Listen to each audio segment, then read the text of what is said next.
We want to thank River City Insurance and Duran Creative for being our episode sponsor. This week in the chair, we have Prestin Brown. Prestin is an actor, model, and fitness trainer who is going to share with us his journey from Ohio to Oregon, and now from Oregon to Texas, and all the ups and downs along the way.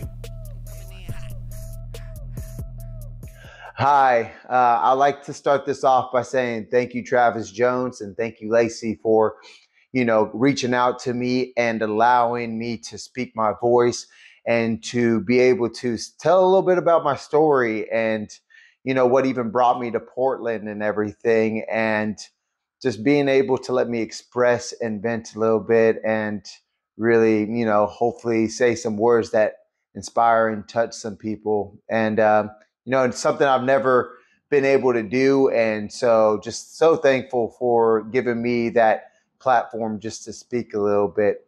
And a huge, amazing thanks to Jim Aaron, Lions Den Gym Fitness, for having me for the time that they've had me. And, it's honestly such a life-changing and moving experience for being a part of the gym and the family and friends that was a part of that gym, and the experiences and just the day by days, something that I'll always cherish, always love. And I know that a lot has changed since this podcast.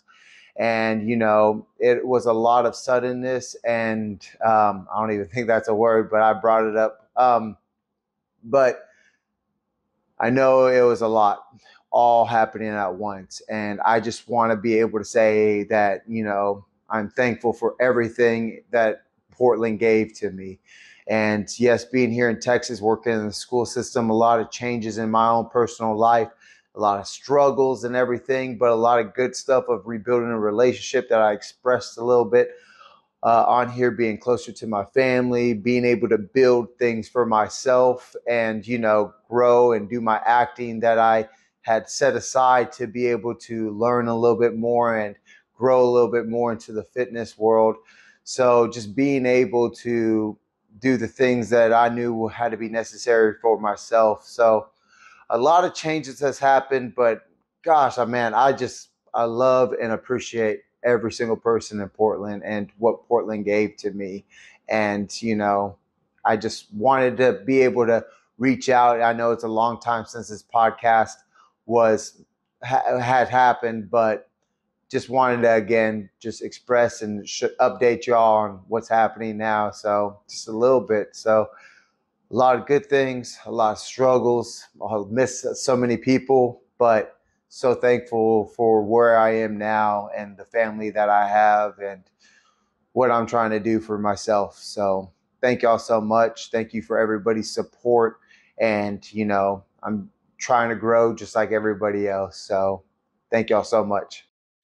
All right. I mean, right now, I'm a fitness specialist at a trainer at Gym Fitness. You just recently got the opportunity to talk to Jim, so the podcast has got that in it. It's been a blessing to be able to be a part of that gym. And, I came from Texas, and it's been an amazing journey since then to today, and been able to train pro athletes to your normal everyday people to, people in their later years and seeing them do boxing. And it's been a fun experience. So that's my current state of what's happening now. And like I said, I enjoy every moment of it. Were you a boxer? I wasn't a boxer. I was in wrestling throughout high school. I did wrestling, and then I did some MMA stuff through college. Okay. I had to make $1 or $2. Yeah. So I was more of the MMA background. So Jim was more of the boxing background. Okay. Because I remember, I want to say it was Lacey said something. I'm trying to think how that went, but it was Lacey was like, "Who would win in a boxing match?" In a boxing match, Jim would win. In a boxing match, Jim would win, hands down. But not MMA though. I mean, I have a little bit more experience. If we go straight wrestling, you know, I'll probably kick his ass a little bit. But in boxing, for sure, he would destroy me. He would destroy me. Okay. So I might get a good hit or two in though before he did it, but yeah, then he would get me right off the bat. I'm not gonna lie, but yeah, oh man, but yeah, I mean, for me, shoot, I'm a brother of a single mother with. There's 5 of us, 5 boys and 1 girl. Wow. I always gotta give my sister love because she's always like, all my brothers always talk about my brothers and not me. So there you go, my sister, she gets the love. So what number is she out of the 6 of you? She is right behind me. She's 2 years younger than me. So there's 4 older brothers, and then there's me, then there's my sister, and then my little brother. Okay. And then we have an adopted brother as well, Richard. Okay. He's the oldest, but yeah. So we call him Dick. Yeah. Good old Richards. So your sister's probably pretty tough. Oh yeah, she's tough. She's the boxer. She actually has more of the boxing experience and everything. So like she did box? Yeah, she did. She was really hardcore into boxing and everything. She did 1 or 2 fights and stuff, but she's still today. She does boxing for more of the fitness, but more of the joy and the love of it. So I mean, she has some mean hands. So, yeah. So every time I go back, I get to do mitts with her, and she really puts me through the ringer with it. So, and that's in Texas. Yeah, in Texas. Where at in Texas? Dallas, Fort Worth. So whenever in Texas, we just say DFW because it's like if you're in Dallas, you're in Fort Worth. If you're in Fort Worth, you're in Dallas. It's just 2 big old cities that we're in the middle of it somehow. So, yeah. Are you a Cowboys fan? So I mean, I'm a college football player, but like I like watching NFL and stuff, but like I just am not like a super fan of like NFL to watch it religiously to say I'm a Cowboys fan or anything. Gotcha. I think it's more so if I watch the game, I want to play the game, and I don't get to play the game anymore, so I just kind of do my own work and try to make my own success. So but yeah, that's how that goes by. But I mean, I've been to some good Cowboys games. Been in the suites at the Cowboys stadium. The big screen, I'm not the biggest fan of because you end up watching the big screen instead of watching the damn game. Yeah. So that's how that goes. My dad's a huge Cowboys fan. It's either like you love them or you hate them. It's like and as a kid, I chose my older brother is a Cowboys fan, and then my dad's brother is a Cowboys fan, and his son, my cousin, is a Cowboys fan. I chose to be an Eagles fan to be opposed to them, and so I definitely was talking a little trash this last Sunday because the Eagles. We won. We clinched the number 1 seed, which put them in the wild card. But my dad's never been to that stadium. And there's a kid that I coached in basketball who plays for the Texans, the Houston Texans now. And so was talking about maybe didn't get to it this season, but maybe next season. I'd love to take my dad to the big stadium and watch a Dallas game. I mean, it's an experience for sure. It's a nice stadium, beautiful stadium. So, I mean, just to be able to go there and watch it, and then what the activities are around that stadium is very interactive. How they got the baseball stadium now over there, they're building the hotels over there.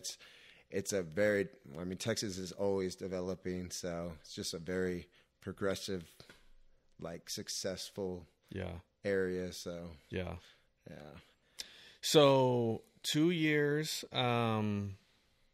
Have you lived in Oregon for 2 years? Like since you've been working with Jim? People make fun of me, but I always just say 2 Junes. So I've been here 2 Junes. So then after that, June 15th, 2 Junes ago is when I first came here. So it's coming on 2 years that I've been here. And what we were discussing before we started, like I didn't know how long I was going to be here, for a week, for a month, for anything, for a year, but it's going on like 2 years now. And it's, like I said, it's been a blessing. Like I haven't had one stressful day. It's always been, hardworking days is what we should have, and, I've been blessed to have those hardworking days. I've been blessed to have the more relaxed days that me and Jim are sitting out on lawn chairs, wearing our shorts with his stomach hanging out and everything, chilling, listening to some Marvin Gaye or something. That people always laugh when they saw us doing that when they drove by. So I know Jim will giggle at that when I bring that up, when he sees I brought that up. So yeah, it's been cool. It's been, awesome to be able to, work with pro athletes. It's been great to, train people who didn't believe in themselves and to be able to really show them that they got it. I've been doing this since, as a job, I've been doing it since 2013, but honestly, we've been training, me and my brother's been training since middle school when we bought a bench and we were upstairs on the second floor with a bench trying to see who could bench press 225, for me, because it's like me and my brothers were pretty much a year apart from each other. And so, the biggest thing for me is me growing up, I saw what my brothers had flaws in. And so for me to be able to be the first brother to get a full ride scholarship right out of high school and everything, it made me feel as though, I represented my family and my brothers the right way. And, I just stayed focused on the job of what I had to do. And, so. That was in football? In football, full ride. Where'd you play? I played at Texas State. Oh, okay. San Marcos, by UT. Okay. But yeah, that was even a journey too. But, in high school, I had pretty much one or two girlfriends, but I was so focused in sports. After that I was just like, that's all I have to do. I want to be successful for, my family. And so I stayed focused on that. And so from there,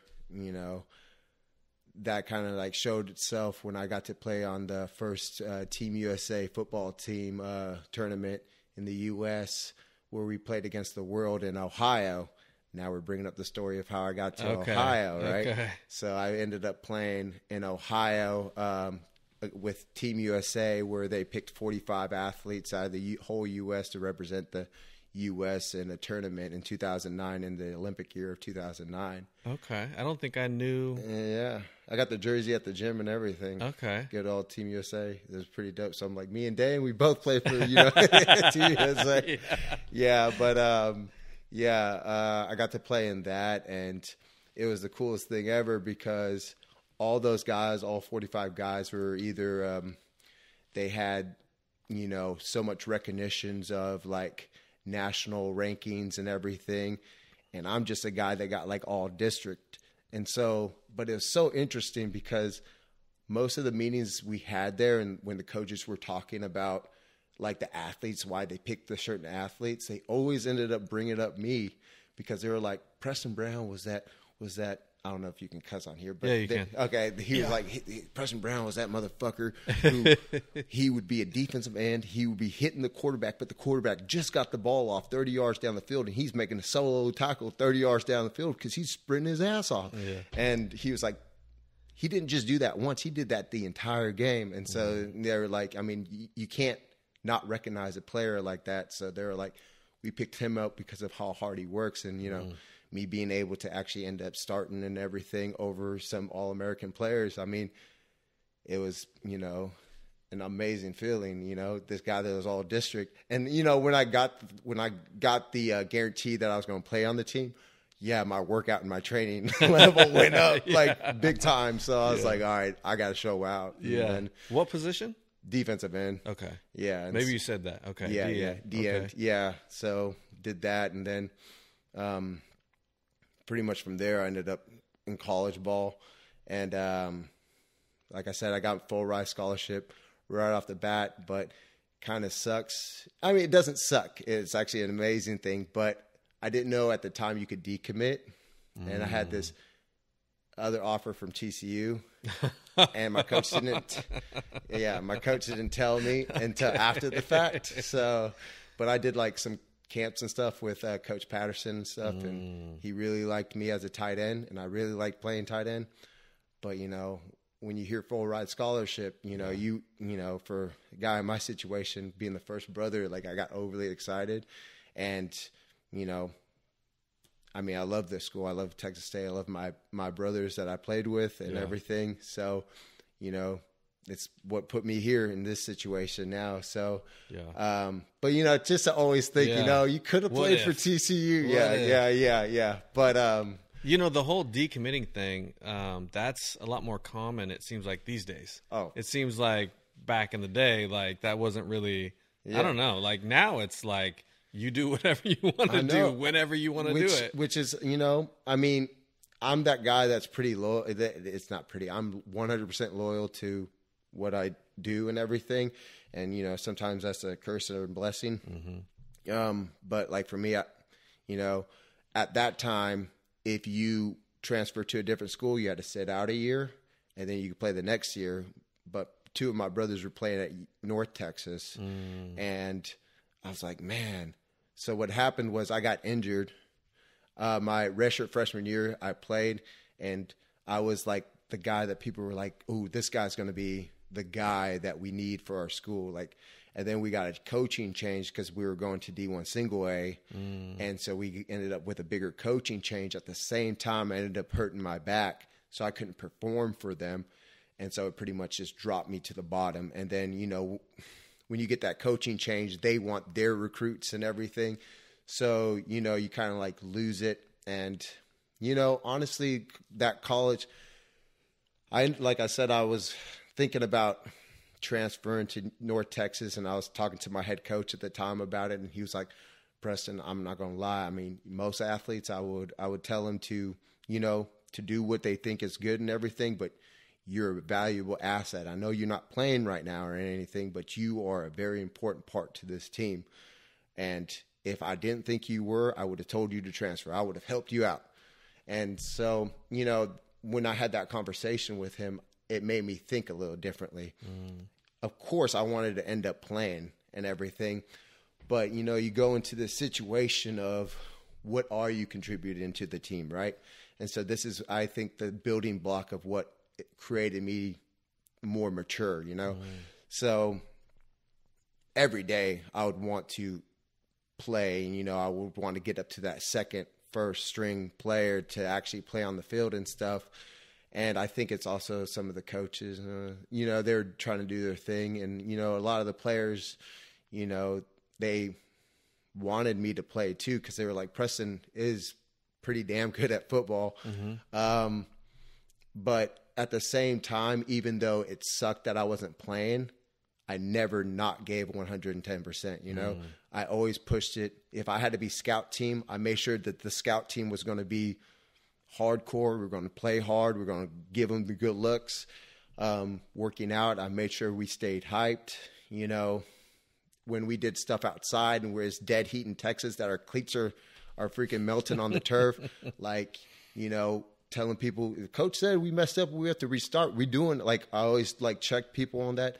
And it's interesting when you look at like my school now, when my class was there, we were at least 6-6, 7-6. We were winning games in the D1 level. Ever since my class left, 1 or 2 games a year they might win. And so, you know, you look at that and you say, what was the difference with that? And it wasn't because of the leadership, because the leadership is always going to be strong pretty much on a team. But it's about the people who think that there ain't nothing, they're not contributing to anything. If you think that way, that you're not contributing to anything, you're not going to contribute to anything. But if you show that you're a part of something, that's what helps get people rings. That's what helps get teams those championships and those wins. It's everything. Every person matters on a team.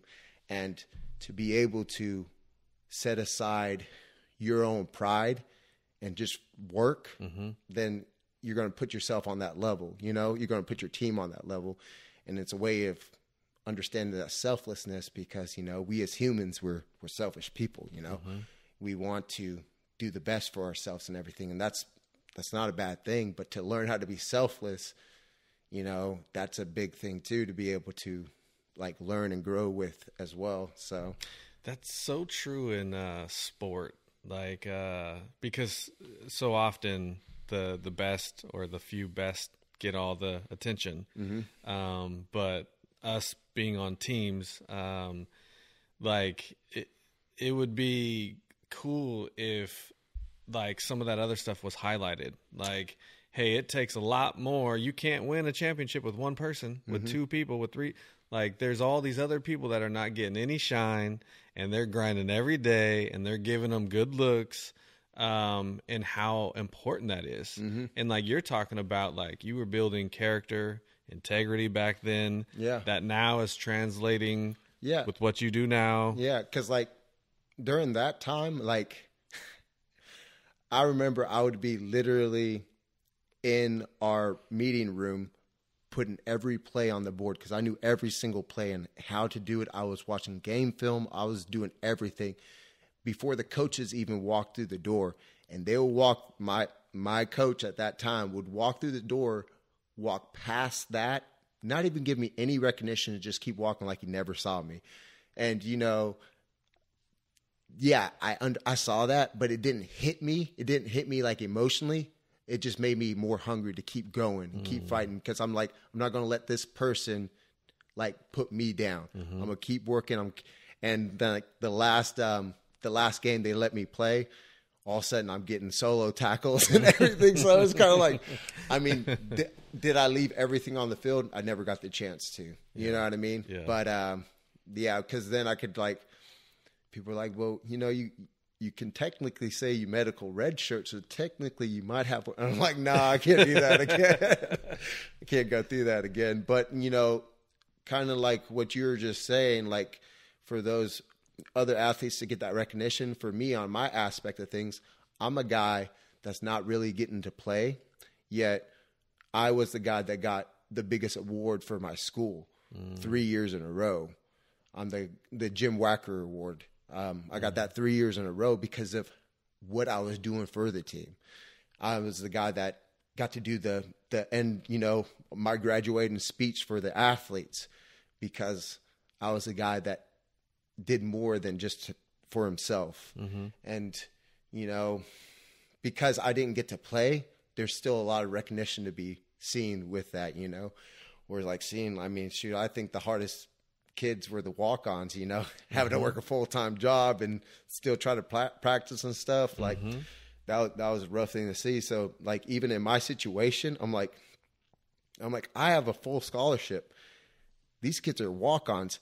I don't have any right to slow down. Like I have to keep going because if I slow down, that walk-on's going to come up and take my spot. Yeah. Who knows? Because, you know, sometimes those walk-ons, you know, they work harder. So, I mean, it's just not in my blood to go slow. So, yeah. So, so then was it after you were done playing college football that you did the Team USA football thing? So it was before. It was before in high school. That. Yeah. Oh, okay. And it was interesting because, like, had you already committed? Yeah, I committed to Texas State. Okay. Yeah, there were some people that weren't committed yet that was playing for Team USA. Okay. But it's like even on that Team USA team, there was, you don't really hear like big teams like that, like East and West and all that. You don't hear like, you might hear one or two people go to the NFL, but we had like 8 or 9 people go to the NFL from our team. I mean, we had a demolish, like we played France, beat them 100-0. Like, like we were beating the crap out of teams. We played Mexico 55-0. Like, it was like almost unfair, but for us, we can only be, I think, 19 years old. Okay. And all those other teams were teams for years. Okay. So they were like 19 and over. Like they were like fully grown adults, some of them. So was the Olympics looking at making football an Olympic? So I don't know what they were trying to do. I think it was a league that was trying to introduce that to the Olympics and stuff. And I mean, I think they still do it every Olympic year. Okay. I watched the next couple Olympic year ones, but I don't know if they're still doing it ever since COVID and everything. But honestly, it was an awesome like experience to, you know, be able, because for like 2 months you got to train with your team, get used to your team. And then on that second month, all the other teams came. And so you got to like literally get to see all these different cultures and all these different teams and how they act and how, it was such an awesome experience when you saw that. And then that's when I started building connections in Ohio and everything. And so, yeah, I mean, that's how that all progressed into that. How long did you live in Ohio? So after college, right after college, I went to Ohio. And man, when I drove to Ohio, I drove with my expedition. So I'm like, all right, I got to do this. I got to make moves. This is where I want to like start stuff with the fitness stuff and everything. And I'm driving my expedition that has like a 2002 expedition. It was an amazing expedition. All of a sudden, the semi hit black ice, hit my expedition. I flipped like, I don't even know how many times. I'm not counting, like 1, 2. No, I'm flipping multiple times. I'm over this tree, totaled my expedition. End up calling my mom saying, hey, I got in a wreck, didn't get any injury. And ended up pretty much no car and a backpack in Ohio trying to start a life and stuff. And so, I had a good family there that, really helped me out and helped me get going and stuff. And, then once I got the opportunity to start running, the gym and everything, that's when I started getting the progression and everything. And then, a big situation ended up happening where I pretty much, when you think about it, I lived in Ohio for about 3 years. And, I was seeing the progression. But then, did you ever watch the movie Big Fish? I feel like I did. It's an older movie. Yeah. It's like the guy, he says, he's in this little town. He's like, I have too much ambition. So there's this big giant guy that's in the woods and stuff, and people are in the town are like, that guy's eating people and everything.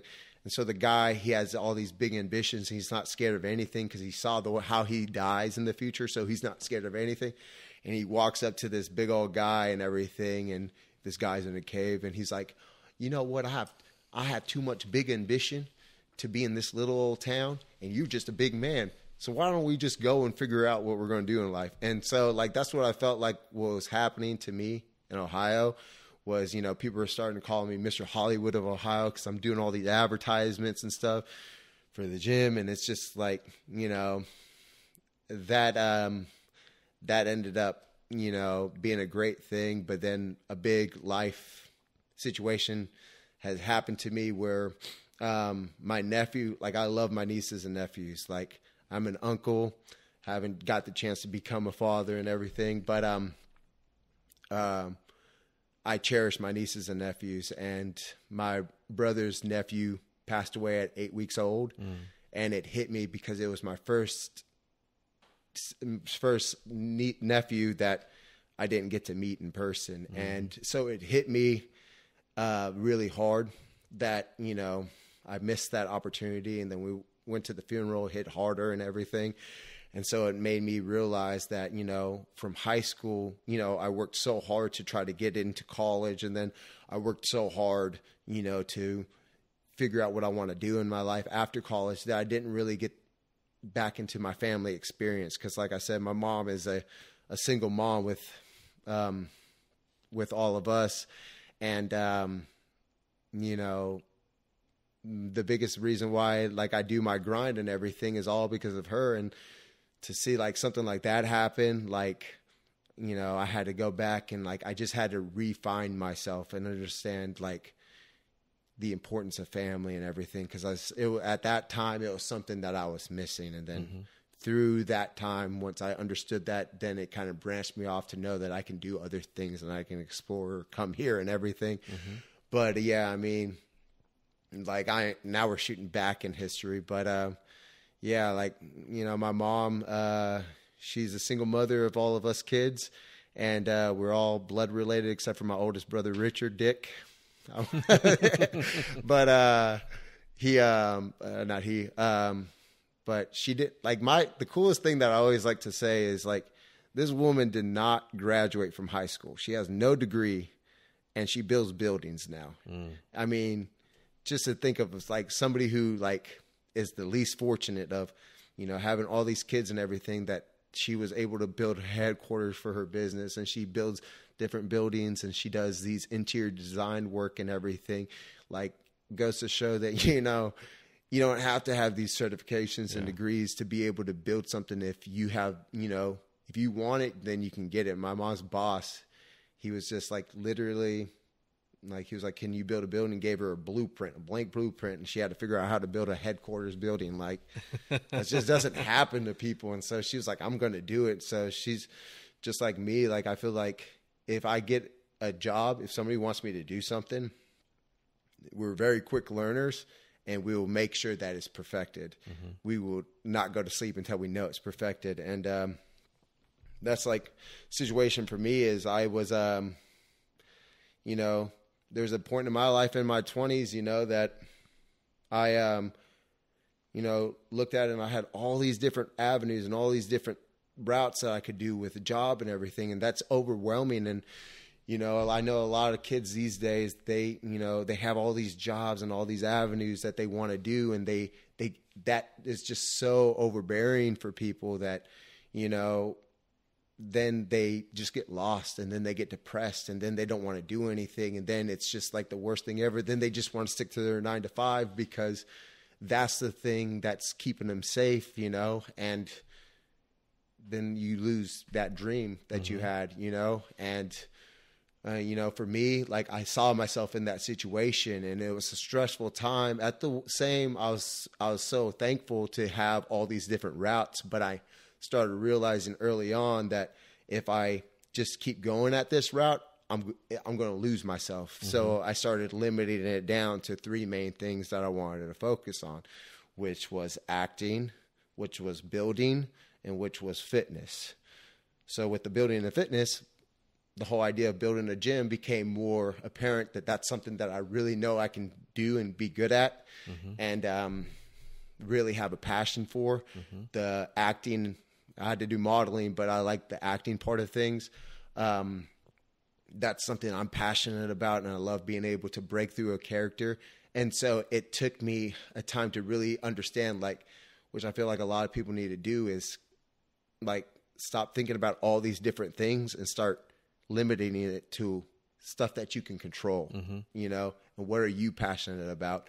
And, you know, some people like their 9 to 5 and I'll never take that away from them. But like my mom said something for me personally on my own journey. My mom said something to me at a younger age. She was like, you know, I gave my life for my kids, you know, and it's so true. I mean, women literally that end up having kids, like sacrifice their entire life. Like if she didn't have any of us, she'd be living probably her own kind of a dream, you know? But like she gave her life for us. A human being gave their life for us, physically, mentally, how they work. My mom working 3 jobs just to get us fed and everything. And, you know, it makes me think, you know, it's worth more for me to put on a grind and to keep working, because one day I want to come back to her and say, look, Mom, you gave your life to us. You're this age. I want you to have your life because you're still fighting for a life for us, but we're making it now. Have your life. And, you know, I think that that's what a lot of people want to do for like their parents and everything. But, you know, that was just something that hit me. And so it's been a real staple for me to not just settle for less and to really push through. So where did the acting and modeling where because I've looked at your IG, the Black Adam stuff is cool. But I always, you know, will look through people's Instagram, and it's been funny, like actually with Lacey, she's the first person early on when I started doing this that I interviewed that I had never met. The few people I'd done before that, I already knew them. So Lace was the first one where, like, when she walked into my office, I'd never met her before. and it was interesting for me because I kind of like looked at her Instagram stuff and kind of, I guess, formed some judgments in my head of what I thought she was going to be and act, and then started to get to know her, and then was like, huh, she's different than what I thought it was, or thought she would be like, and now we're friends with Lacey. But I was looking at your stuff and saw the cowboy hat and some modeling stuff and the Black Adam and the fitness stuff, and then kind of thought, huh, I wonder what that story is or how he got into that. Or So so when me and my siblings were young, we got a hold of a camcorder thing, recorder thing, and we just started doing like little skits. Like we were, what do we call it? It sucked because we had all these videos, and my grandma, she was one of those ones that would put in a VHS for any young people. VHS used to be how we watched things, but she recorded over all of our stuff. But we used, what was it called? I forgot what it was called. But we would do these. If it was today and we were that young today doing it, I swear we would be so viral right now. But what we would do is our aunt, she was the host. Okay. Right. And then she would, she pretty much was the podcaster, and she would podcast different zombies and different horror movie people. And like, so we would dress up as all these different like people or animals or whatever. And we would just go through it. And like every time we met with her, we would like, actually, no, I'm sorry. It was my brother who was he was the host. Okay. And, so every time we got done, like if I was a wolf, like his shirt would be torn up and everything. And so like that was like I think a big start off to why I liked acting. I mean, and I've always liked movies. Like we used to have so many VHSs and everything. And then even in college, I had all these DVDs. Like I was so excited about my DVDs because I loved movies. I loved how acting was. I loved seeing stuff behind the scenes and everything. And, in high school, when I had to choose between varsity drama or doing varsity football with my brothers, I had to choose that with my brothers. So it's always still been a thing with me to be an actor. And so when people were calling me the Mr. Hollywood of Ohio and everything, it kind of revamped that little inspiration. So when I came back to Texas, after living in Ohio, I looked into like doing modeling and stuff, and more so acting. But I knew very early on that modeling had to go with it, because you had to see the face to be able to know, can he play this part? And so I hooked up with an agency, and they got me a couple of things. But then you start realizing really early on that agencies, they might help you with a couple of things, but you have to do all the work. You have to find the gigs. You have to do everything. If you find a good agency that's going to actually really progress you and help show you off and sell you to companies, as long as you're doing your videos and stuff and you're submitting your auditions, that's still an agency that I'm kind of like looking forward to. Like, if you see potential in me, then let's work. Let's get it together and let's do some stuff. And I mean, I've since then, through modeling stuff and everything with the different photographers that I've got to use, like, it's so interesting to see how I started off doing all these free shoots and everything just to get my face out there. But as the years went by, it started becoming paid shoots. And then I started getting into magazines, and then I started getting little ad stuff. So, my acting and modeling career started progressing a lot more. And, I was a lot more shredded because I was a 300-pound defensive tackle. And then I shredded up. And I remember I went back to college, and my ex-football players were like my guys. They were like, dude, you're so shredded. I'm like, yeah, I knew I had it in me. Coaches just kept me fat. But that progressed into bigger gigs. And then I ended up on MTV, and I didn't have a beard because they were like, you look like Dwayne Johnson. And I was like, all right, cool. And then it gave me a couple like little movie parts and everything.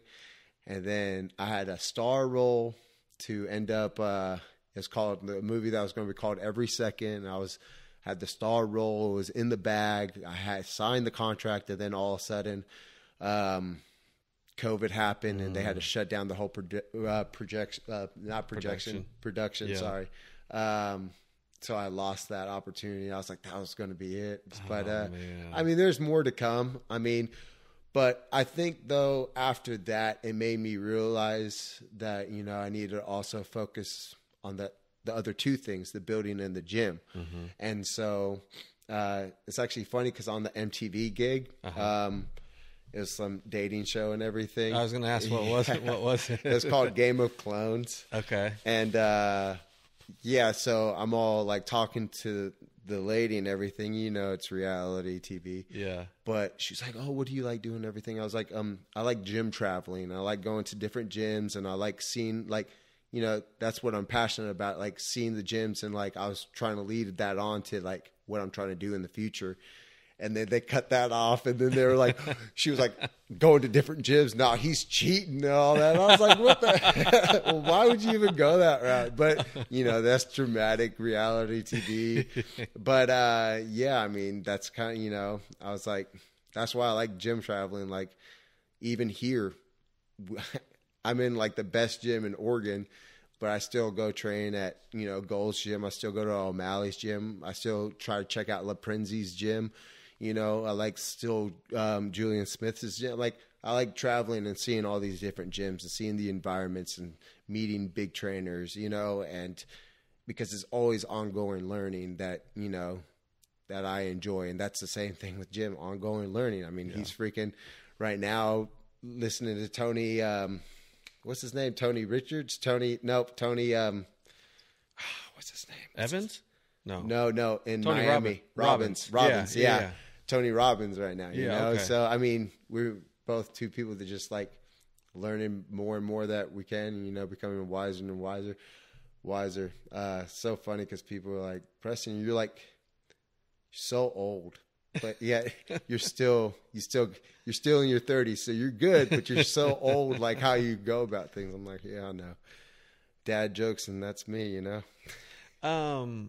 The gym traveling, that has been something that I've seen, like Lacey, for example. I'll see her in other gyms, and then on Instagram and whatnot, I see other people going to other gyms. Yeah. And I've wondered why people do that. And you kind of just explain some of the... Yeah, I mean, it's being able to, like, for me, like, especially when Jim was gone. Jim's been gone in Germany, but he's back and everything. You spend 10, 12 hours at the gym and at that certain gym. I mean, and then you have to turn around. You work out at that gym too after you're giving all these sets and reps to people. It's kind of like when you're at your home, and like for people who don't work at home and they try to tell you to work at home, you just won't be able to perform as well. Yeah, and that's true. Yeah. And so it's kind of like a mental break too, to be able to go and go into a different environment. But I mean, as well, like, when I started off this thing back in 2013, it was probably even before that, but mainly in 2013, when I started off, like I was going to a powerhouse gym. Ain't nobody in Ohio know me, right? And I'm a little bit heavier set, but I had the goals of, running, my gym and everything.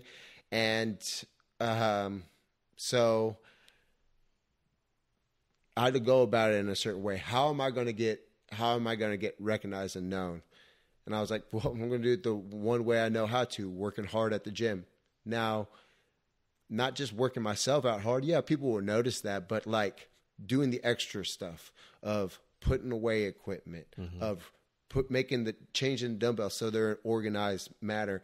I'm not working at the powerhouse gym, but like people will start recognizing that. Those are like the little things. And then from there, every time when I got done with working out at the gym, I always told myself I got to help out 3 people. Give me 3 people to help out, and that'll be it. If it's spotting somebody, teaching somebody a new technique, or just making sure somebody's good, like I'm gonna do that, And I made sure that was something I just kept constant and just kept doing every time I worked out.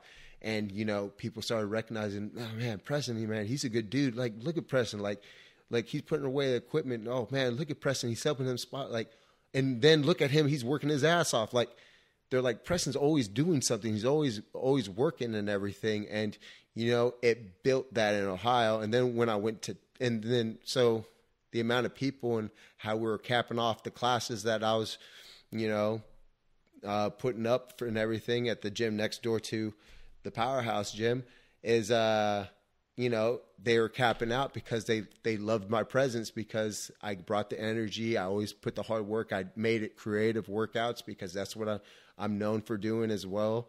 And, you know, it pushed that a lot. And then I had to go back to, when I went back to Texas, I had to restart again. Right. And so again, I started off re-racking weights.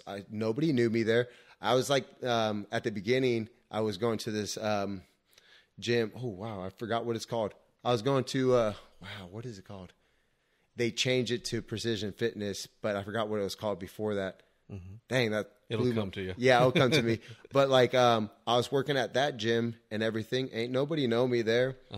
Re-racked equipment, helped out people, did the 3 people a day, small little stuff like that. I started getting more and more recognized. And even like the owner started seeing, and he was like, there's times that I felt like sick, but I was still pushing it hard and everything.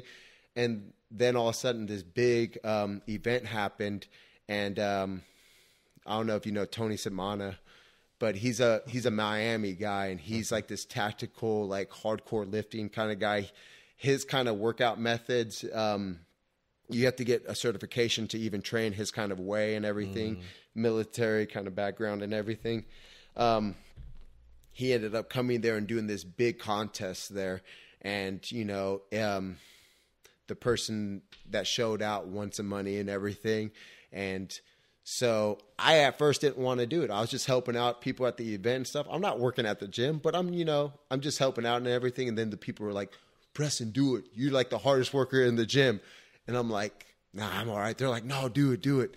I was like, all right. And like right before me, a guy went and he had to go to the ambulance. Like he passed out because it was such a hard little thing to do.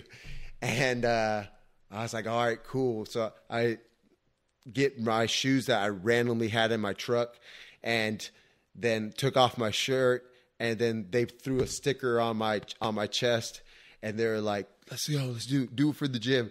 And like, I killed it. Like everybody was like, oh shit. So then that's when I started getting my like recognition, and you know, it was more so of a bodybuilder gym, but you know, people knew that, you know what, Prestin is a good guy. He's a hard worker. He does his thing. He looks out for all the people there. He creates that family environment at the gym, you know, and that's what I've always done at every gym that I've gone to, you know. So, you know, Jim's gym is like the most like purest of fun, friendly, family oriented kind of a gym aspect that I've ever been in.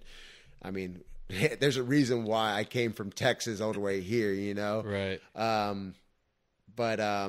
Yeah, I've always had that presence to be able to show that off. And I also worked for FedEx for 7 years too, because I was like, man, I need insurance, I need benefits, I need I needed all that stuff. And, you know, that's like, I mean, like FedEx was like a whole different kind of humbling kind of game, you know. That's like one of those jobs you end up learning how to build confidence in yourself, and you know, how you deliver packages, how you present yourself. Like I took all that stuff. Any job that I work, I take it to the most professional that I can, you know. And freaking like with FedEx, like I ended up learning, like, I was like, you know, if you walk into a building, kind of like scared, like, where does this package go? They're going to tell your ass to go around back. But if you walk in there like, hey, what's up? I got a package for you. Like so confident, you're going to end up just, they might tell you, hey, next time bring it to the back, but they'll never reject you.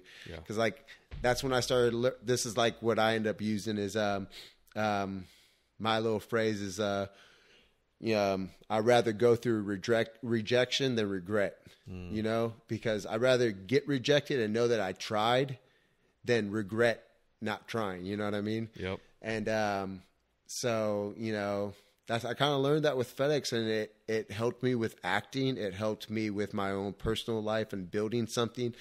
Even coming here, either when I came here to Oregon, like either Jim was going to reject me, but if I never got the chance, if I never tried it, you never know what was going to happen. Yeah. And, so, I mean, that's stuff that like, it might not have been the job that I wanted, FedEx, but it teaches you stuff. If you don't learn something through the jobs that you do, if you can't learn anything from it, I mean, then you're missing out yourself. Right.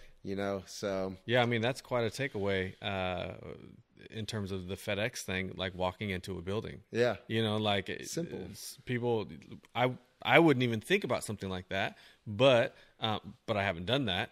But what a takeaway of in terms of how you're walking into a building and presenting yourself and the different reactions you can get depending on if you're walking in with confidence and, hey, I know what I'm doing and I'm, that applies to so many other things in life. Yeah.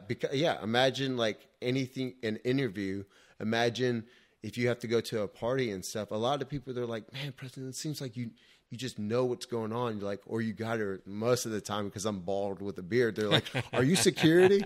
So I mean, how you present yourself, like, in college, I did exercise, sports science and psychology.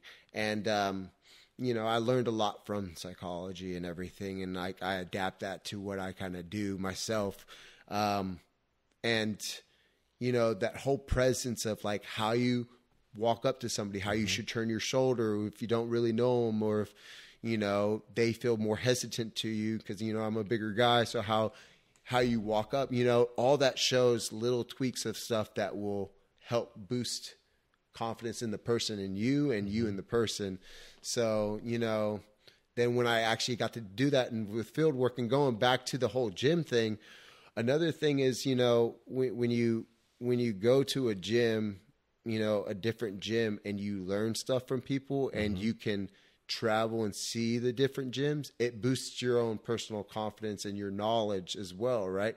Because you're walking into an environment, if you walk into those gyms kind of hesitant and laid back and stuff, most likely, you're not going to have the best workout. And then, a lot of times when you walk in with confidence, that energy, other people can feel it. And then most likely you're going to end up with a conversation or two. And, then you might end up helping somebody. Now you might have met that person and that person ends up making you the success in life. There's like, there had to been something when Jim first met me, when I first came there, that made him like, Preston's a cool dude, Yeah. Because then the next time came and he was about it. Like there was an energy, because when I walked into that gym, I was like, dude, this gym is amazing. I'm excited for it. Let's go. And so that confidence even transitioned there. And now 7 years later, I'm working at the dang gym that I first just came in one day at.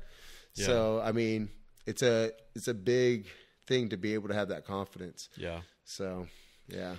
And kind of when we first were just chatting, in terms of future endeavors, it sounds like one of your dreams, would be to open your own gym. Yeah. So like I said, I mean, I've done all this gym traveling. I've seen how gyms are laid out. I've seen like, I might not go into deep detail until I open the gym, but, exactly. But like I've been able to see, like when I was in college and I was flipping mostly CrossFit gyms and stuff, but like, when I'm able to see all these gyms and see where their ups and their downs are, it kind of keeps my mind creative. Like, could I have built a gym like that?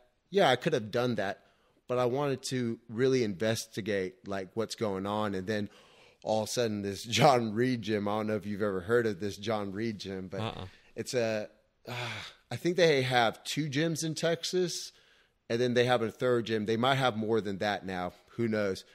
But they're pretty much taking this whole new approach of how gyms should be. And it's more of like the socializing bar gym, like very like how it's laid out. You just like, dude, like, where am I at? Like at this fancy place. And it's just like a beautiful looking gym, like how the ground is like hand painted, and they're just making it very modernized and very like sexy looking, I guess you would say. And like a bar, like you could drink alcohol? yeah, no, they'll have straight up a DJ, and then they'll have a bar there. And then you have the weight room right there. Like I walked in when I first saw it over the summer, when I walked in and I was floored by like what that gym had. And their first day of opening, I think he said that they made 8,000 new members, like actual members that day. And that was I think that was the highest amount of people that's ever become a member at a gym. And that whole week was like a ridiculous number. And you can tell that there's a crap ton of people that are members. And it's like $100. But like it's showing these gyms, you got to start taking these more modern approaches of how the gym looks. And you can't just make a warehouse anymore. You got to actually put some artistic vibe in it as well.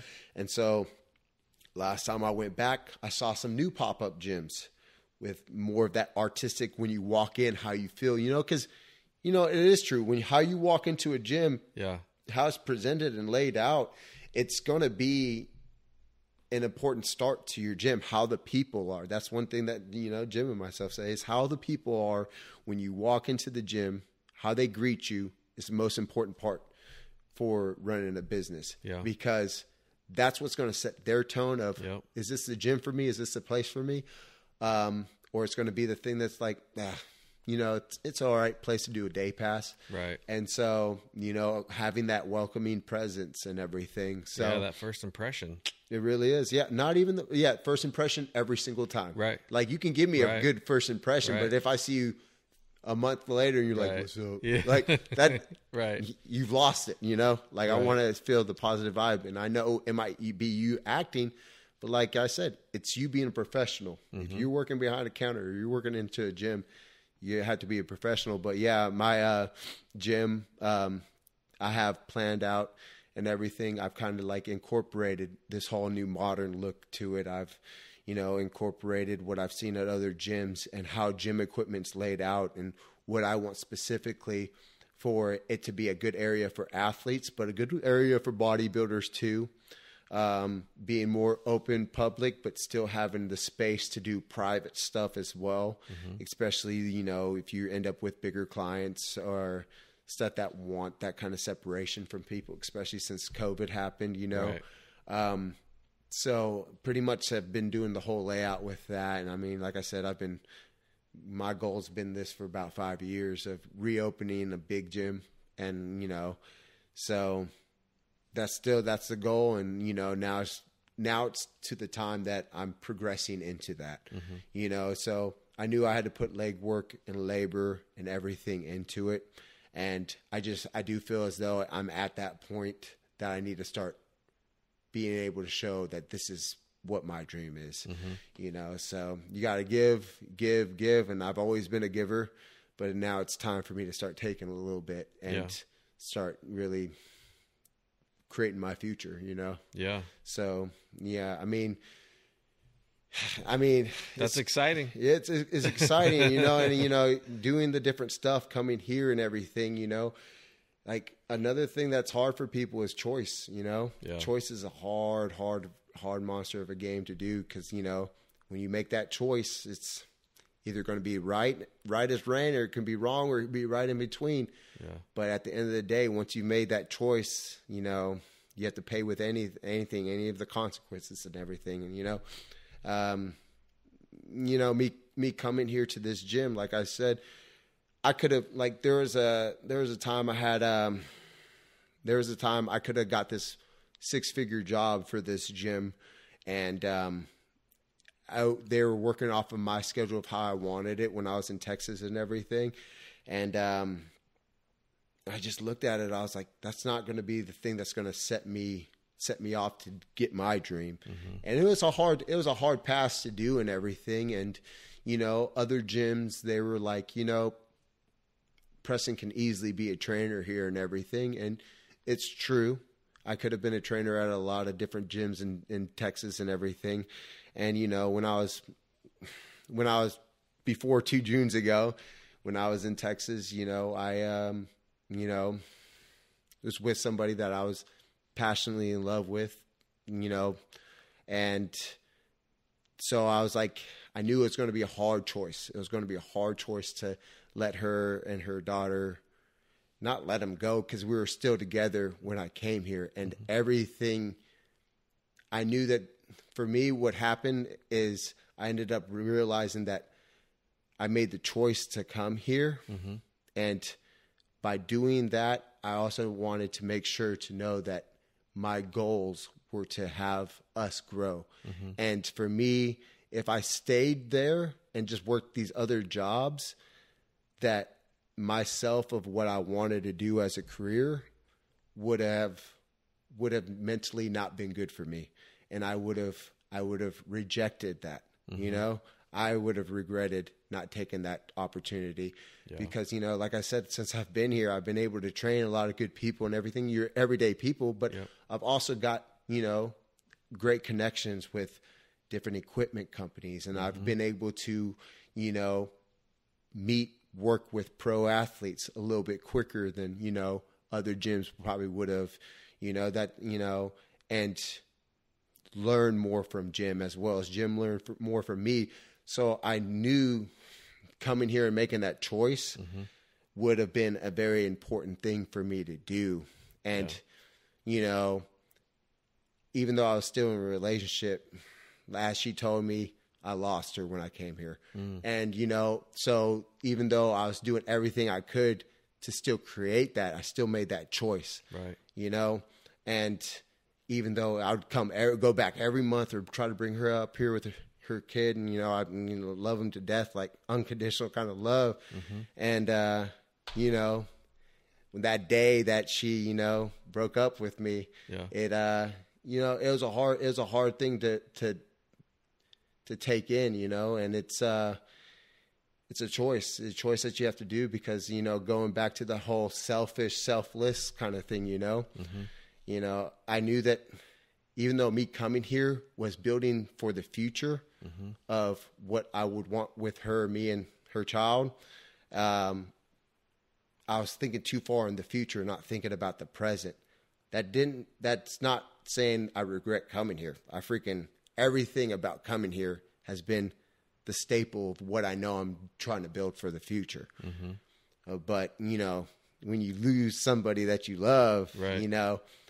It's hard. And so, we're like really good friends and everything still and everything. And, it's still, everything in my, she took my heart, I mean, I'm in my 30s and when the person's the one, Yeah. And it's been the first time in my life that I've actually learned how to be selfless from myself because I know that person cares. You care for that person more than you care for your own personal self in a way. And, like when people say like that whole idea of unconditional love, it goes into like a situation of like, what is unconditional love? Like, how would you describe unconditional love? Man, good question. I mean, it's, we all know what you're supposed to say, but I mean, as I think about that, well, I have a wife, I have a daughter. And I guess the way I would look at that is regardless of what they bring to me, I'm still going to love on them, even if maybe I don't agree with what they're bringing to me or communicating to me, to still hear them out, and try and understand their position, regardless of if I'm agreeing with that position, and still show them respect and love, within that, regardless of whether I agree with it or not. Still respect them in that. Yeah. So like, of course, like that's the staple of, part of unconditional love. One thing that, from this experience and everything, and because of the choice I made and everything that I've actually also learned is, it's easy to love somebody. It's easy to love somebody when they love you back. It's hard to love somebody when they don't love you back. But if you still can have that same kind of love for that person, when they're not giving you that kind of a love back, like I think that that's another part of the unconditional love that, you know, what happens when people get together and then all of a sudden this breakup happens or this drama happens and stuff, you know, if you end up just losing that love for the person, that wasn't unconditional love. So if you're throwing out this whole unconditional love for somebody, yet when they aren't giving you the love back and you stop loving them back, that's never been unconditional love. Yeah. And so, you know, for me to like realize that, you know, even though we're not together, I have this unconditional love for her and her kid. Yeah. I mean, you know, it's kind of like my staple of why, you know, I'm, you know, in my situation too, you know, I made the choice and, you know, it's just been a battle. Yeah. But it's, you know, I love the friendship that we have and I love them to death.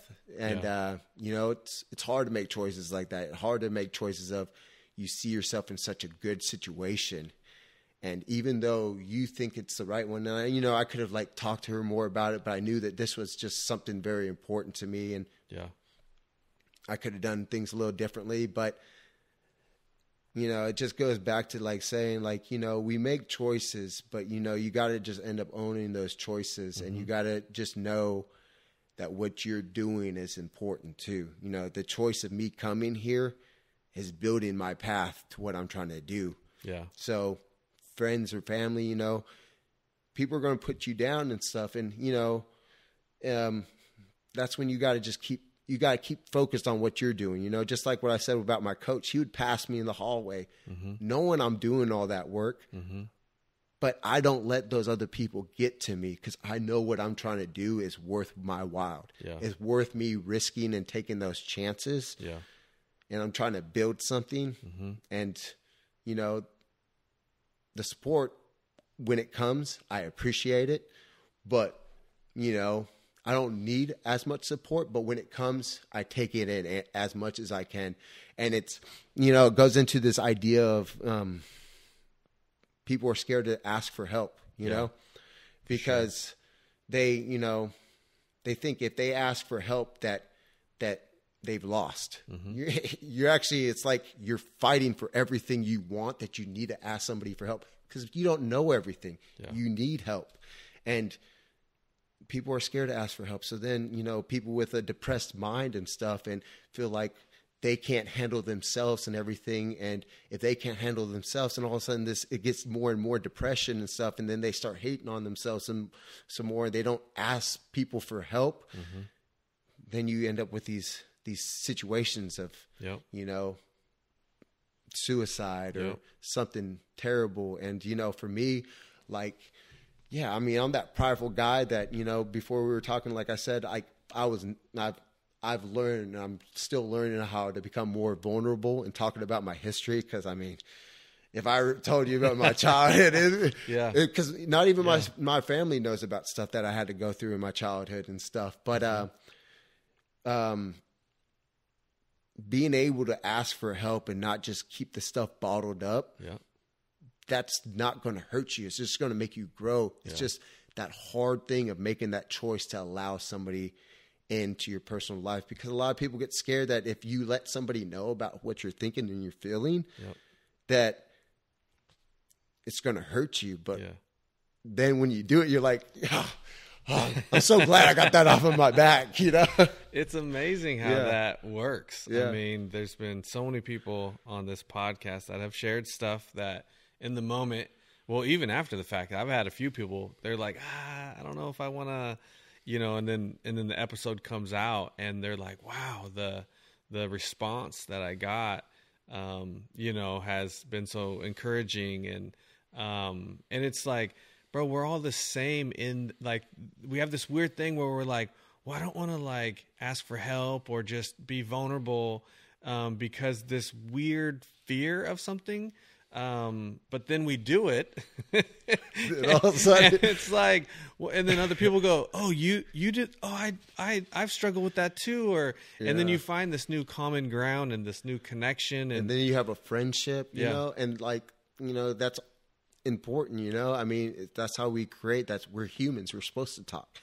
Doing this situation. I mean, you know, I know after this, when we get done and I go home, like me being able to vent and talk a little bit, you know, it's going to humble me more, you know, me knowing that I'm becoming more vulnerable and being able to talk about a little bit about my story, you know, it's relieving stuff from me that maybe I didn't even realize, you know, and so, you know, for having people to just talk to people, you know, it doesn't have to be your family member. I mean, shoot, we grow up learning more from our friends than we do our family, you know? And so, you know, that's why people in my life that I end up friending, like I treat them like family because I know that I'm learning from you. I know that I've allowed you into my personal life. If you're a guy, girl, gay, straight, whatever color, like, you're important to me, and mostly anybody who I end up talking to becomes my friend. And, you know, I'm that kind of guy, takes my shirt off my back. Like you know, that's kind of the person that I am. But, you know, it's like I said, that she's helped me try to become more of that vulnerable, being able to express some things and being able to get out of my shell because, you know, I mean, as men, especially, like we're told, like we have to hold this hard shield and stuff and everything. And, you know, I mean, I do like the whole masculine, like how I walk around, or I can throw an axe and all this. Like, that's just stuff that I enjoy doing. It might just be how my persona is and stuff. But, you know, ever since I started this whole journey of being vulnerable, like my brother does it. I have this video of him doing it. He's not going to be bad, but his wife caught him watching this love movie, and he's sitting just like my mom, like his eyes are watering like a mother trucker, and I was laughing my ass off seeing that. But ever since I've become more open and vulnerable, I caught myself watching a damn love movie, like same bottled up eyes. I'm like, what the hell? Like, but you know, it's good, like, cause like it's been hard for me to like be emotional and stuff. And then like what ended up happening is it was hard for me to be sympathetic. Because like what ended up happening to me is I bottled up all this stuff that when I ended up hearing somebody in their own situation, like I'll like listen to them. I try to help them out the best that I can. But emotionally, I didn't know how to have sympathy for them.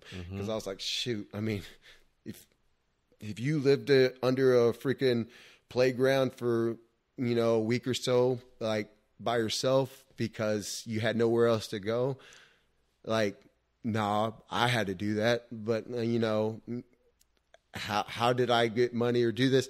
Like, I started using my own past stuff to not have sympathy for that person or what they're doing or like how they're working out and stuff. And so, you know, by taking away that and again learning now how to be more selfless and stuff, it's actually in a way adapted more to me actually helping people train better, you know.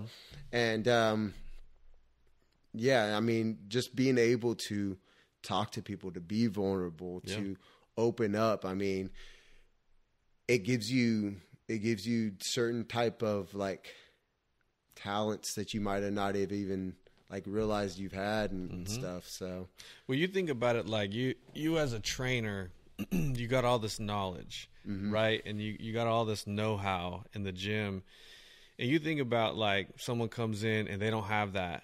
And if you were to choose to like, I'm going to just keep this for myself, a lot of this, like I'll show a little bit, but I'm going to keep a lot of it in, compared to, like I want to give them, like show them everything I know in the gym to try to make them the best that they can be. Right. Like that relationship with that person is going to look way different than if you were like, I'm going to tell them a little bit, but I'm not going to show them all my secrets. I'm not going to, right? Yeah. And then you transition that into relationships, emotions, and then you go, you know what? Like, I'm going to show people more of me in this side.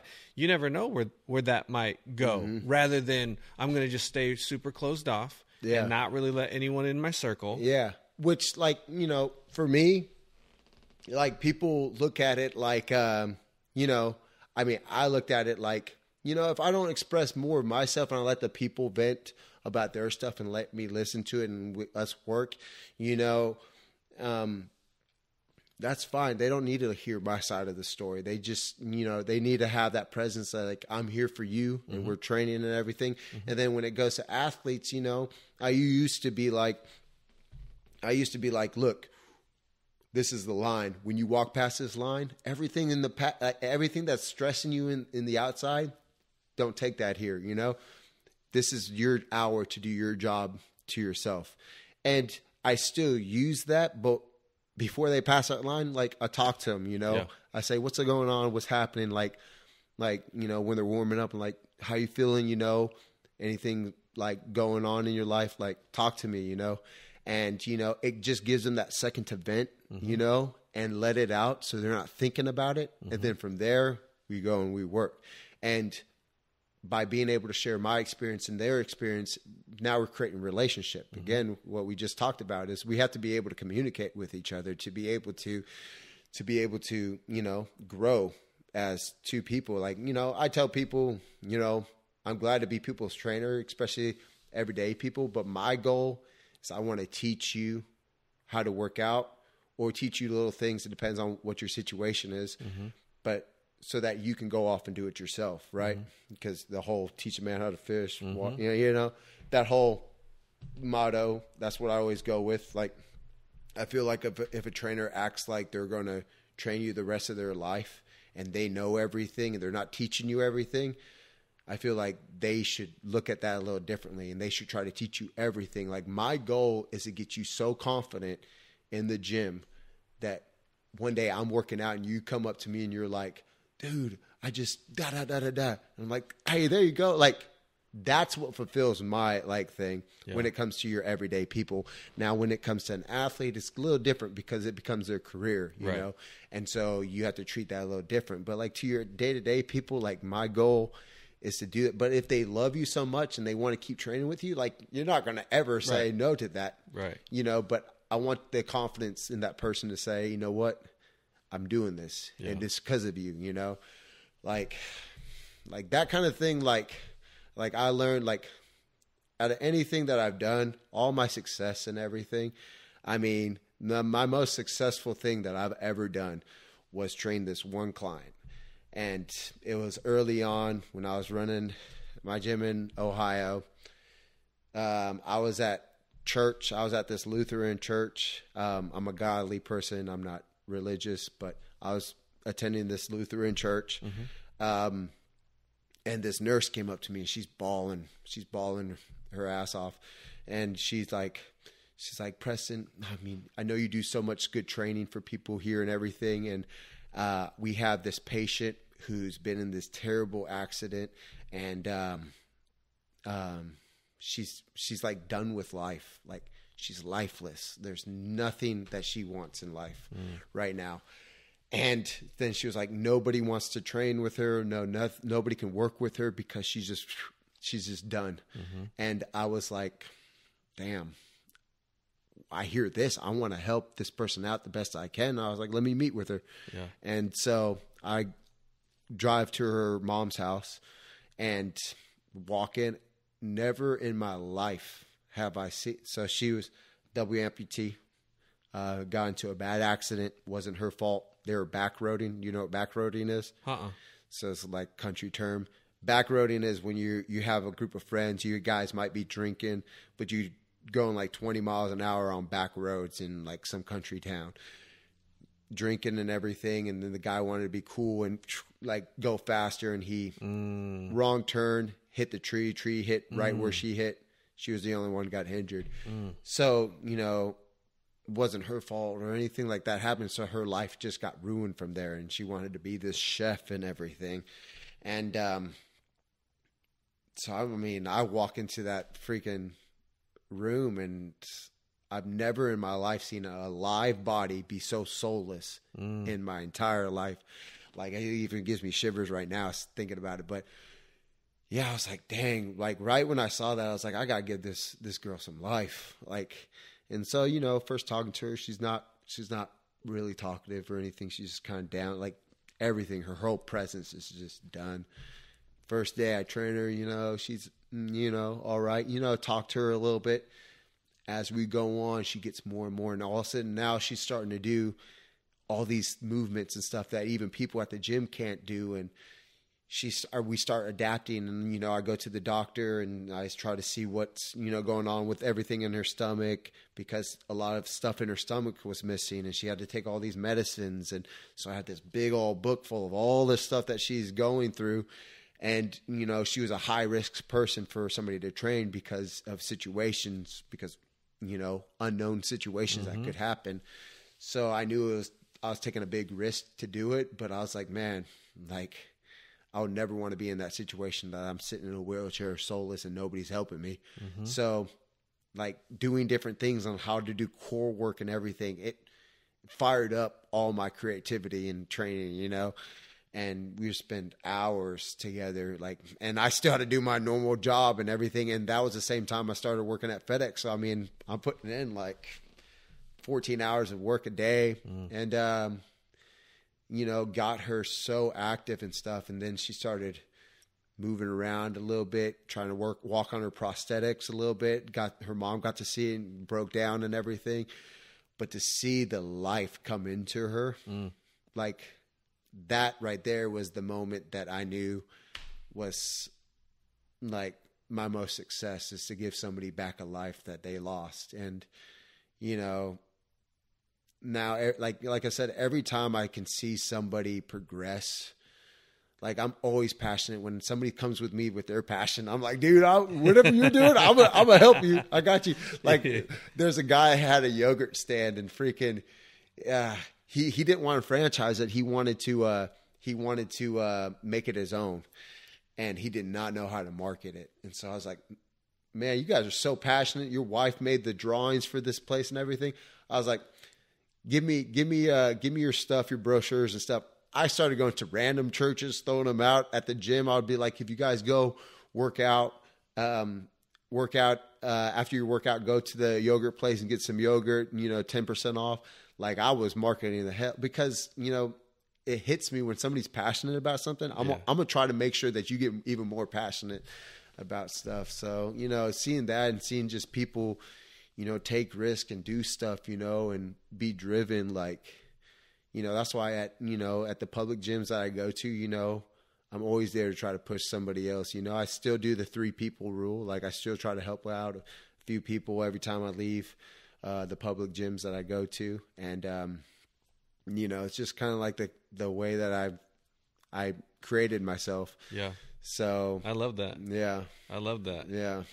I'm sure that's you've gotten some conversations out of that, or, you know, just randomly going up to help. Or, I mean, that's great, because a lot of people go into gyms and they're really insecure. Yeah. You know, like they don't really know exactly what they should be doing or the proper technique, or so that's very kind of you to, you know, whether it's helping them put a weight back or like, hey, you know, actually it's supposed to be done like this or that. Yeah. You know. And then, like, you know, what I learned with FedEx was the same thing that I started adapting to the gym. I'd rather get rejected by somebody than have regret that I didn't help somebody with their form. Right. And so when I started adapting that, I would always ask somebody, hey, let me show you this, or let me help you, or whatever. And Jim says it, Jim's like, oh, Preston's just doing his Preston thing. But, you know, like, I like being able to help people when I can and stuff. And most of the time, there's only been like 2 people ever that's rejected it. I'll take those 2 people rejecting me over the hundreds of people I've helped, you know. I'll take another I'm fine with a rejection. Yeah. So, I mean, you know, that's kind of like how I take it with a lot of things in life. Like, I'd rather be able to help you and teach you. And my goal isn't to make $1 out of you. My goal is just to help you because this is something I'm passionate about. Yeah. And, you know, when I go to a gym, and like, it's not just for people who go to a gym. If you're passionate about a library, if you're passionate about doing certain things, you know, how you put your own presence in something. It's kind of like when people say, you know, you got to have your voice, right? Mm-hmm. The gym is a place that I go to that I am releasing stuff for myself, right? And so if I'm not creating that gym presence to be like that family-oriented gym presence that I want it to be, then I'm not having like my voice at the gym, right? Mm-hmm. And because of that, it's creating other people to do that kind of mimic stuff of being more friendly and to be more like invited and help people out.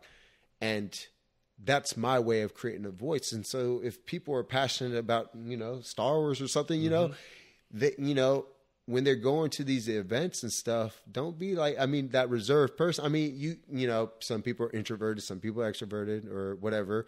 Like, but think about it, like how you're presenting yourself and how you're expressing, that energy leaks off to other people. For sure. And then you can create something. You create friendships. You can create a lot of different things like that. So, sure. I mean, that's the same, you know, that's how I've learned it at the gym, you know? Yeah. So if you don't like, if there's a lot of drama that's happening at your gym, how do you change that? You know? Yeah. There's ways that you can change it. You just got to figure out those ways. Yeah. So, yeah. Well, man, I appreciate you coming and doing this. Yeah. This has been good. And I appreciate, you know, we were supposed to do this last month, and then you're like, hey, talk to Jim first. Talk to you, good old Jim. And so, yeah, it's been neat for me. Like like I said, I didn't know Lacey at all. Yeah. Like she just reshared something that I had done, an episode that I had done. And then I asked her, and then when I was done with her, she was like, hey, do you ever do anyone outside of Salem? And you and Jim were who she mentioned. Mm-hmm. So it's just been kind of cool to, you know, as this thing has began to unfold and meet different people through this. So yeah, I appreciate you coming by. Yeah. And I mean, you know, Lacey's just been like a person that, you know, she's passionate about gym and the fitness too and stuff. And so, you know, I'm appreciative that, you know, she gave even me that respect to even bring me about with it and stuff. And, you know, I know you've been keeping up to date with like her heart stuff and everything. So I got the chance, I think it was 5 or 6 weeks later, like she like had messaged me and she was like, yeah, I just, you know, it's so hard for me mentally about this whole gym stuff. And so, I mean, I was like, why don't you come to the gym and, you know, I'll show you some stuff that's not weight bearing that you can do that's still going to give you that soreness, because I know that she appreciates knowledge and she appreciates learning new things. And so she came, and I mean, it was like she said, it was the hardest but yet controlled workout that she's had since surgery, since then. And, you know, most likely she's using some of that stuff with her still today. And like I was teaching her, like, it's not just about just doing the heavy weights. It's about the small little details that's going to help those big things later on. Yeah. And, you know, that's just the kind of drive that she has. So, you know, I couldn't believe it. Like when I saw the post, or maybe my wife saw it, it was like, is Lace with Preston? Like, what? She just had triple bypass surgery. Yeah. That she was beast, working. Yeah. I mean, and it like her situation like hit me a little bit deeper because my sister had open heart surgery when I was in high school. And like me and my sister, when we were little, we didn't like each other. In just one situation, she doesn't really remember it, but she's like, I need you. And I had to go walk and pick her up. And I was like, I told her, look, I won't let anything happen to her. And we became best friends after that day. But she ended up having heart surgery too, because she had heart murmurs, holes in her hearts and everything. And so like that hit me hard. And so to see, you know, another person that's very passionate, that does amazing photography, you know, go through something like that, it kind of like made me like think about, you know, how hard it was for my sister. So being able to, you know, help her out and everything during that process, because for me, like, sports psychology is amazing, and knowing how she's an athlete in the fitness world and how she had to mentally look at it in a different aspect, you know, of course, like I told you, I'm going to help a friend out. Yeah. But being able to give that to her, like, I'm appreciative, and like for her to bring my name, and now we're sitting in this situation. I'm appreciative of that as well. So yeah, it's been good. It's been good. Well, I look forward to, I mean, maybe myself, or maybe I'll bring my wife up. We'll come and get a workout, come up with you and Jim. Hey, we go slow and we build you up into it. We're not gonna like be like, do all this. We're trying to make you puke. That's not our goal. Our goal is to be able to make you functional, to make sure that, you know, see where you're hurting. So like every time when I train somebody for the first time, like I want to see what everything is doing. So I start from the head, shoulders, and then we start to the hips and torso, see what's happening there. Then we go to the knee joints. And so we kind of like landscape the whole body, and we see what positions are you sticking, what positions do you need more. Most of the time people will need to be more bringing their shoulders back there because they're very anterior, so they need to be posterior. Their hips need to be changed. So we see that, we go through it, and then from there we kind of start building something that we figure out what your goals are. And so we take our time with it. We're not here to try to murder you or anything. So yeah. So you're always welcome to come. Anybody else as well, you know, Gym Fitness is it's a private gym. Jim might have mentioned, but it's open to anybody who walks through the door. You know, our goal is to be able to really give people that chance to learn more movement stuff than they're supposed to, with it being strength building, with it being turning, rotational work. That is a big thing that people don't do in a normal weightlifting gym. And just teach them and help build them and create a program for them. So anybody's welcome to come. It's just not a public gym. So find what our class times are, or ask for a one-on-one, and we'll get you set up. Yeah. Awesome. All right. Well, thanks, bro. Always.